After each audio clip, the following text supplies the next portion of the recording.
ಝೂಮ್ಗೆ ಹೋಗಿ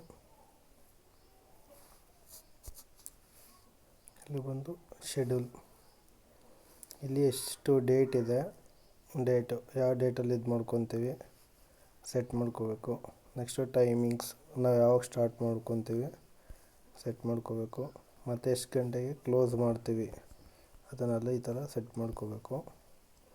ನೆಕ್ಸ್ಟ್ ಬಂದು user personal meeting I D on ಮಾಡ್ಕೊಳ್ಳಿ. ಮೀಟಿಂಗ್ ಪಾಸ್ವರ್ಡ್ ಐ ಡಿ ಅದು ಆನ್ ಮಾಡ್ಕೊಳ್ಳಿ. ಬೇಕಂದರೆ ಇಲ್ಲಿ ಎಡಿಟ್ ಮಾಡ್ಕೋಬೋದು. ಮೀಟಿಂಗ್ ಐ ಡಿ ಪಾಸ್ವರ್ಡು ಇಲ್ಲಿ ಎಡಿಟ್ ಮಾಡ್ಕೋಬೇಕು. ಮತ್ತು ವಾಟ್ಸ್ ವಿಡಿಯೋ ಆನ್ ಮಾಡ್ಕೊಳ್ಳಿ.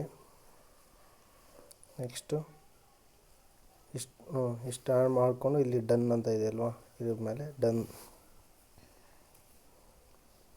ಆದಮೇಲೆ ಈ ಥರ ಮೆಸೇಜ್ ಬರುತ್ತೆ. ಯಾವ್ದಾದ್ರು ಒಂದಕ್ಕೆ ಮೇಲ್ ಮಾಡಿ, ಯಾವ್ದಾದ್ರು ಒಂದು ನಂಬರ್ಗೆ ಐಡಿಗೆ ಮೇಲ್ ಮಾಡಿ. ಮೇಲ್ ಆದ ತಕ್ಷಣ ಇಲ್ಲಿ ಸ್ಟಾರ್ಟ್ ಮೀಟಿಂಗ್ ಅಂತ ಬರುತ್ತೆ. Next add to calendar, add to invites ಅಂತ ಬರುತ್ತೆ. ಇಲ್ಲಿ ಆ್ಯಡ್ಸ್ ಟು ಇನ್ವೈಟ್ ಮೇಲೆ ಕ್ಲಿಕ್ ಮಾಡಿ ಕಾಪಿ ಟು ಕ್ಲಿಕ್ ಅಂತ ಬರುತ್ತೆ. ಅದ್ರ ಮೇಲೆ ಕ್ಲಿಕ್ ಮಾಡಾದ್ಮೇಲೆ ಕಾಪಿ ಆಗಿರುತ್ತೆ. ಡೈರೆಕ್ಟು ಹೋಮ್ ಪೇಜ್ಗೆ ಹೋಗಿ, ಹೋಮ್ ಪೇಜ್ಗೆ ಹೋಗ್ಬಿಟ್ಟು ಯಾವುದೋ ನಮಗೆ ವಾಟ್ಸಪ್ ಗ್ರೂಪ್ ಇದೆಯಲ್ವ, ಆ ವಾಟ್ಸಪ್ ಗ್ರೂಪಲ್ಲಿ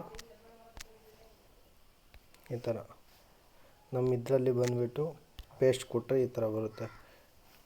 ಲಾಸ್ಟಿಗೆ ಈ ಥರ ಮಾಡಿದ್ರೆ ಈ ಥರ ಬರುತ್ತೆ. ಯಾವಾಗ ಇಲ್ಲಿ ಡೇಟ್ ಕೊಟ್ಟಿದ್ವಿ, ಡೇಟ್ ಇದೆ ಯಾವಾಗ ಇದಾಗುತ್ತೆ ಅಂತ. ನೆಕ್ಸ್ಟು ಇಲ್ಲಿ ಯೂಸರ್ ಐ ಡಿ ಪಾಸ್ವರ್ಡ್ ಇದೆ. ಇದ್ರ ಮೇಲೆ ಕ್ಲಿಕ್ ಮಾಡ್ಕೊಂಡು user I D password use ಮಾಡಿಕೊಂಡು ಕ್ಲಾಸಲ್ಲಿ ಆನ್ಲೈನಿಗೆ ಬರ್ಬೋದು.